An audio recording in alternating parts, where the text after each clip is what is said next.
Case file. 1994. 19. Location. Riverside, California. Date, February 19, 1994. Status, unsolved. It was a Saturday evening in Riverside, California. The air outside the city hospital was cool, the kind of dry desert chill that seeps into your bones after sunset. Inside the emergency department, fluorescent lights hummed quietly over polished floors. Nurses filled charts. Monitors beeped in rhythm. It was a normal night. Until 8:15 p.m. That's when the double doors burst open. Two paramedics wheeled in a gurney, shouting for immediate help. 31-year-old female, rapid heartbeat, low blood pressure, unresponsive.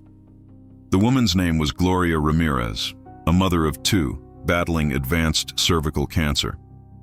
To the ER team, she looked like another critical patient, pale, sweating, struggling for breath. They had no idea they were about to face something no medical textbook could explain. Dr. Julie Gorchinsky and Nurse Susan Kane rushed in first. Oxygen mask, IV line, EKG monitor, routine steps, until Nurse Kane frowned and said softly, "Do you smell that?" It was faint at first, a sharp, metallic odor, like burnt garlic or ammonia. Then it grew stronger. The air thickened with a chemical sweetness, almost sickly. No one could locate its source. As the team worked frantically to stabilize Gloria, something else changed. Her skin began to glisten, as if coated with an oily film, and beneath her nostrils, tiny crystalline particles shimmered under the light. It looked almost like frost. One by one, the medical staff began to feel strange.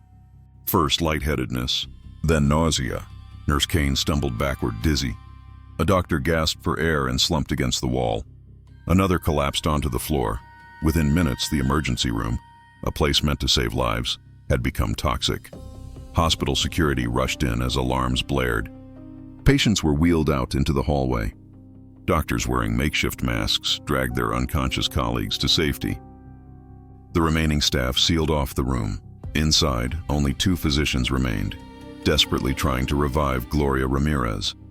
At 8:50 p.m., her heartbeat flatlined.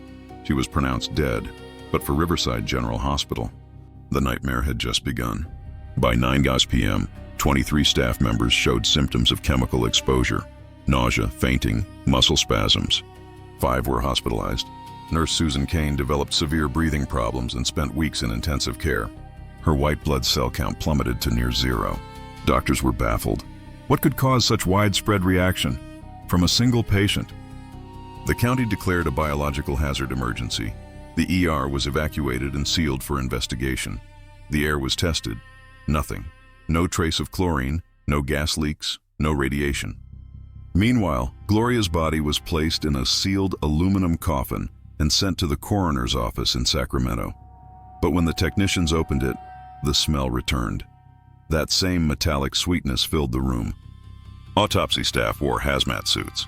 They worked under special ventilation. Still, one technician became ill after only a few minutes of exposure. Her body was unusual. A greasy film coated her torso and face. Her blood, when drawn, formed yellowish crystals as it cooled. It wasn't decomposition. She had died less than 12 hours earlier. Something chemical had changed inside her. The coroner's team performed every test they could imagine: blood cultures, toxicology screens, chemical residue analysis. No cyanide, no nerve agents, no known poisons. Whatever had happened, it defied explanation. The case leaked to the media within days. Headlines screamed, "The toxic lady, woman's body sickens 23. Rumors exploded."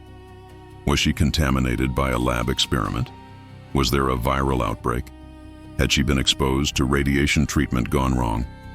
Reporters camped outside the hospital. Hazmat trucks came and went.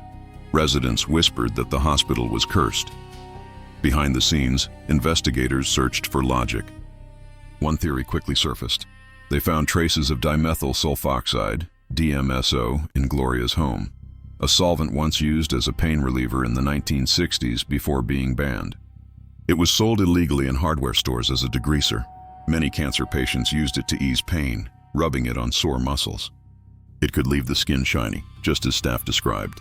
If Gloria had applied DMSO before her collapse, it could have entered her bloodstream.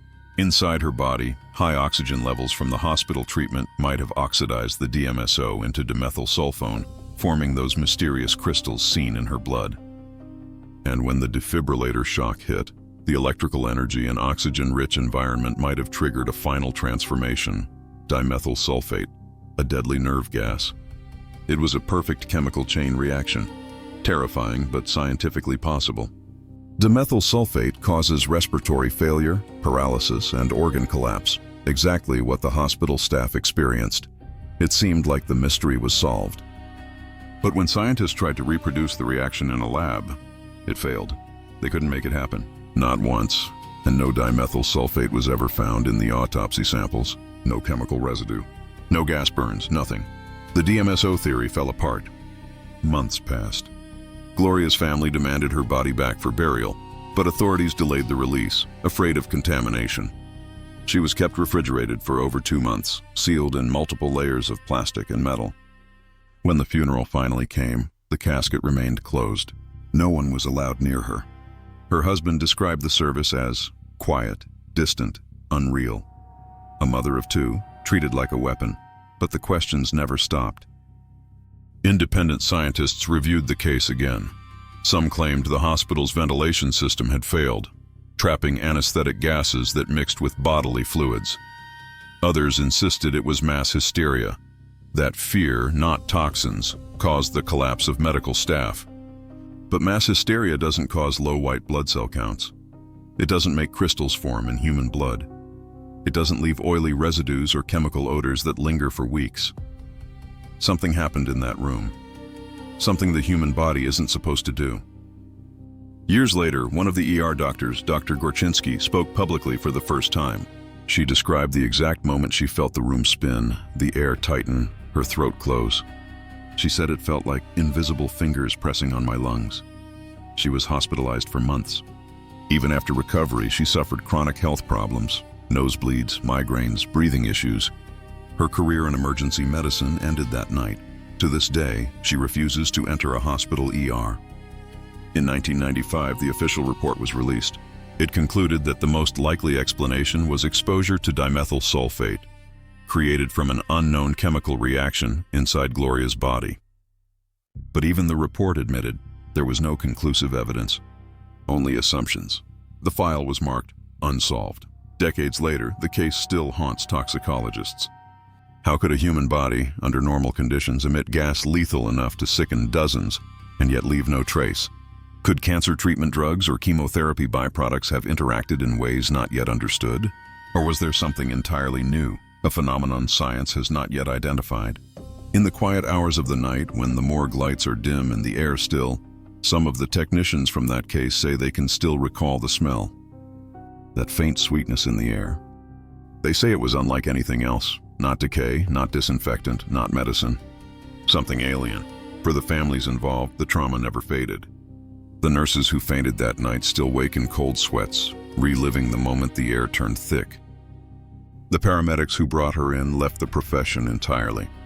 And Gloria's children grew up with a question no one could answer. What really happened to their mother? 30 years later, scientists continue to debate. Some insist it was a chemical fluke. Others whisper about unknown biological phenomena, spontaneous human toxicity, or an interaction between radiation therapy and household solvents. But there's one fact no one disputes. No similar case has ever been recorded again. Whatever happened inside Gloria Ramirez's body happened once and never again, and that might be the most chilling part, because it means science can't predict it, can't prevent it, and can't explain it. The final notes in the case file read like something out of science fiction. Cause of toxic exposure, undetermined. Symptoms consistent with airborne nerve agent, no known source. Case remains open. Her body rests in an unmarked grave in Riverside. Her name, barely mentioned now, lives on only in whispers among doctors and forensic scientists. A quiet legend of medicine's limits. They call her the Toxic Lady. The woman who poisoned an entire room without ever meaning to. A woman whose death defied every rule of biology. A mystery frozen in time. And tonight, her story drifts through the halls of history like the faintest breath of that metallic air. reminding us that the human body can still hold secrets darker than death itself. This was another case from the Forgotten Files. The file is closed for now, because some stories refuse to die, and some mysteries are never meant to be solved.